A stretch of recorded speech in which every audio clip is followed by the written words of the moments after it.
I'm angry, Paul Thurrott. At me? I mean, I'm usually angry at you, but no, not this time. Okay. Not this time. So this is a topic we not really avoided.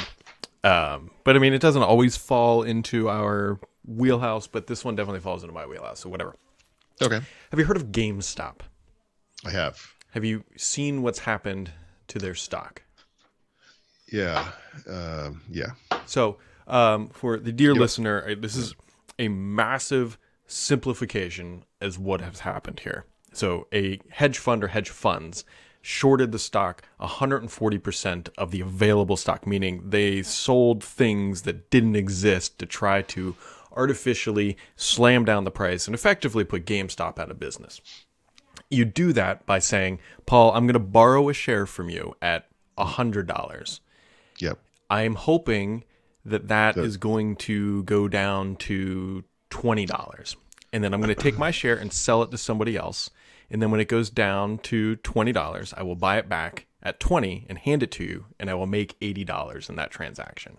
That is, I'm borrowing something from you, I sell it, I hope the price goes down so I can rebuy it again and give it back to you at for a lower that cost. sounds illegal.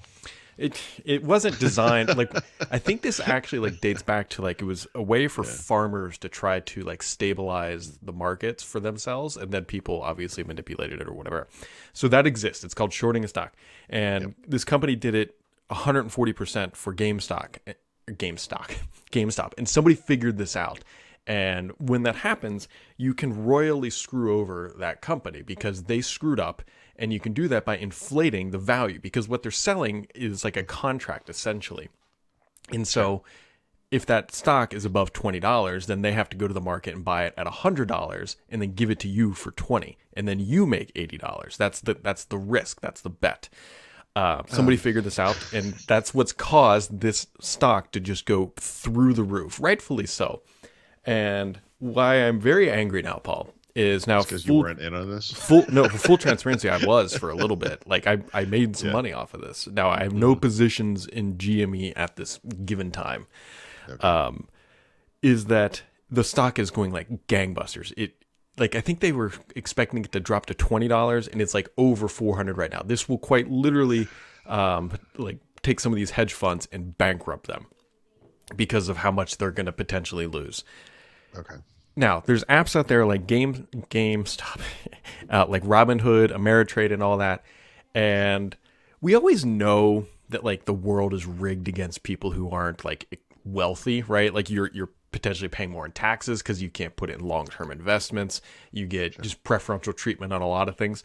And so now the little guy basically banded together to buy a whole bunch of stock and is winning. And the market, Robinhood and these guys have this morning made it so that you can no longer buy these stocks. So GME, which is GameStop, there's a couple others like AMC and like BlackBerry. They stopped it so you cannot buy this stock. Like that is to me classic market manipulation because now it's going to artificially push the price down because people are no longer buying it to screw these hedge funds.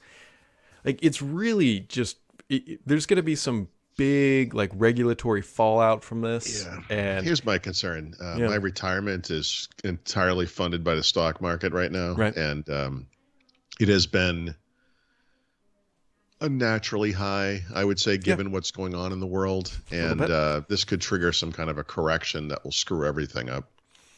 Yeah, so the difference here is people are going to be like, oh, this is like the housing market. This is in my opinion, nothing like the housing market. Now, the market itself Because being the inflated, housing market involves actual assets.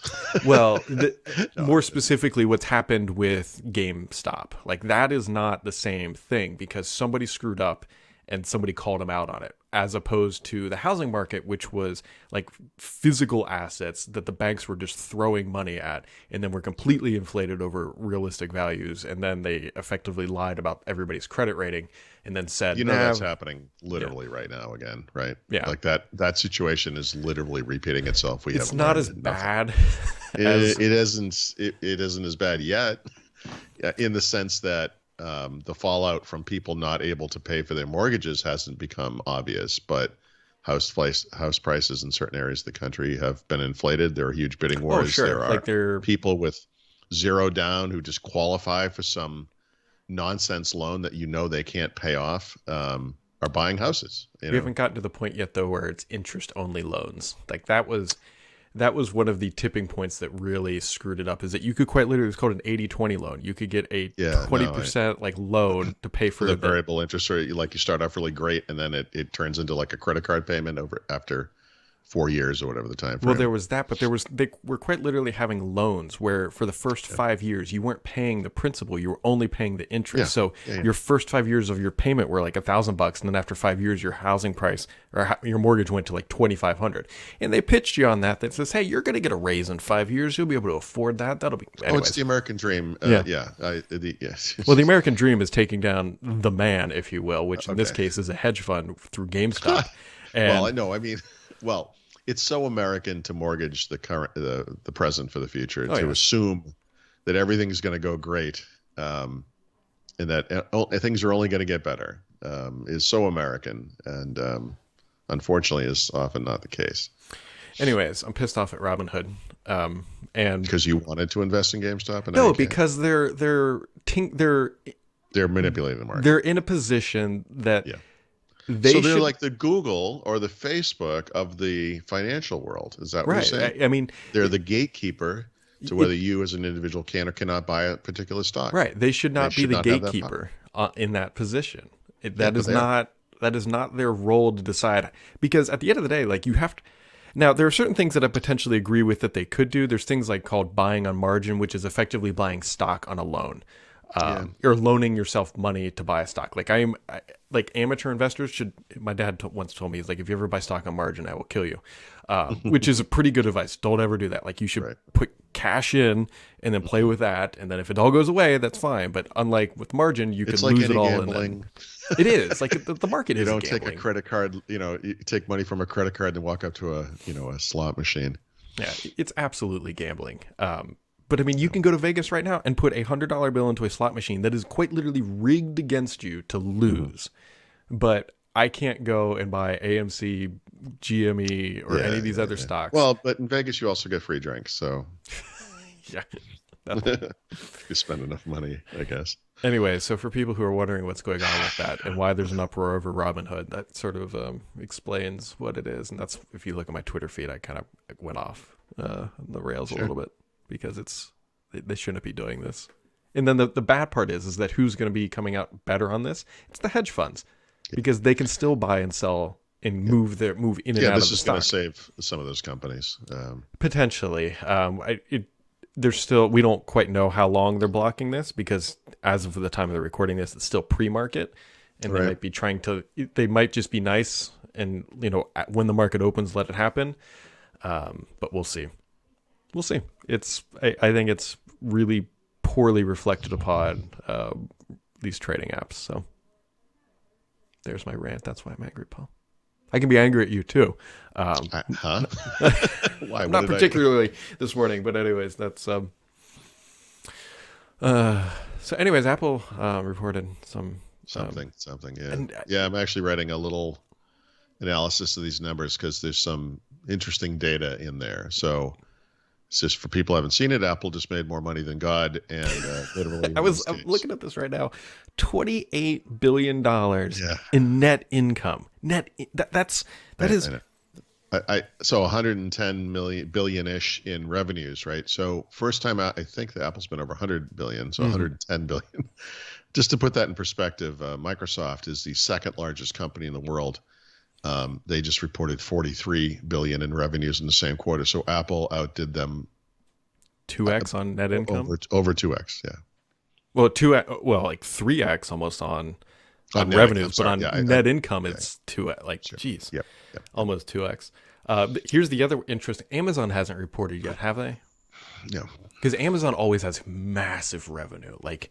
It's always close to like 100, but then you look at their actual $1,157 in net income on, $87 billion. It's going to be something like that. Their margin is pennies on everything that they make, but they move so much of it.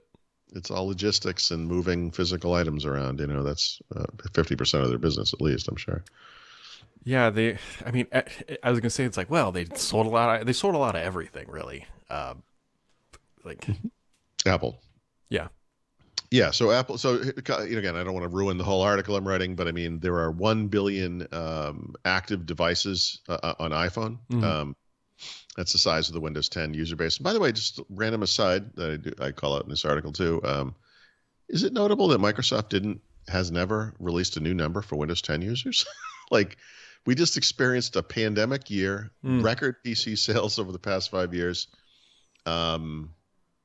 105, nothing. Still 100. Yeah, that is kind of notable. Just saying, I mean, Apple grew their user base. Hmm. 1.65 billion active Apple devices overall, and so this Wow. leads to some kind of calculation on. Well, look, 99% of everyone who owns an Apple TV has an iPhone, and Hmm. 100% of every person who owns an Apple Watch has an iPhone. 90 something percent of every person who owns an iPad has an iPhone, right? Yeah. So the number of users in this ecosystem is way closer to 1 billion than it is to 1.65 billion, right? So Hmm.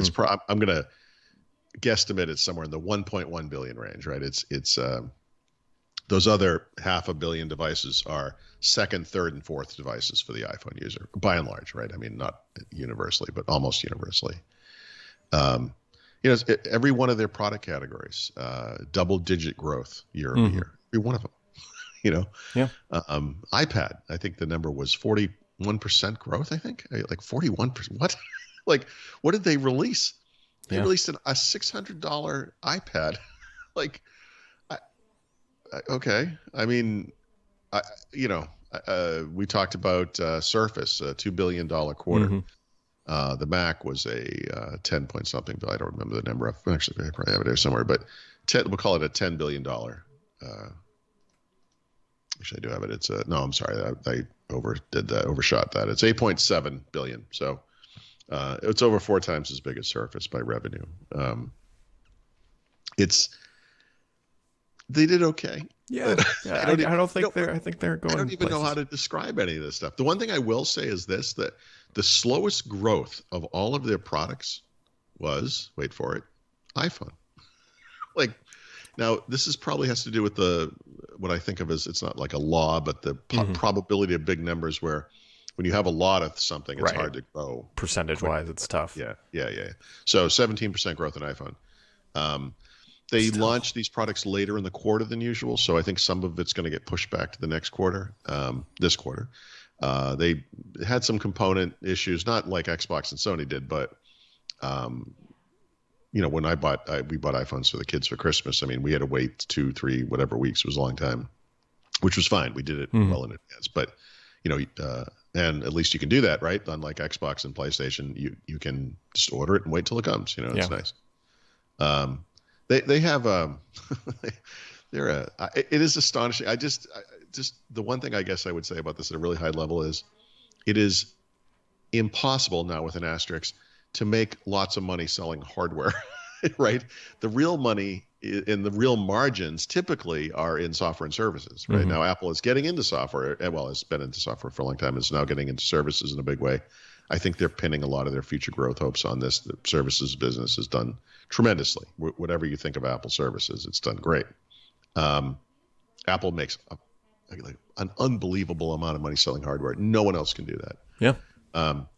Whatever you think of these numbers, you got to think about big established players like Lenovo Hmm. and HP in the PC space, or little boutiquey guys like Microsoft with Surface, or Samsung in the smartphone space. Samsung released some numbers today too. I can assure you they're roughly 50% of what we're seeing here. There is no company like Apple on earth. Apple could go back to Bethlehem, Pennsylvania, start up a steel company and make money right now. Like they do things that don't make sense, like that the rest of the world cannot do. Yeah. It's hard to explain. It's impossible to explain. Yeah. They could go make a steel factory, then just use it for their phones. And make iPhones out of it. Exactly. Yeah. Exactly. Right. That's. Yes. Yep. They call it the iPhone iron or something like that. Whatever. Yes. The rust is just patina. Well, Yep. just don't lick That's it. for the rose gold model that's coming out next year. Yeah. I mean, those numbers are Just It's crazy. It's unprecedented, and it's hard to explain away. And anyone could sit here and be like, okay, well, it makes sense because blah blah blah. They make great products.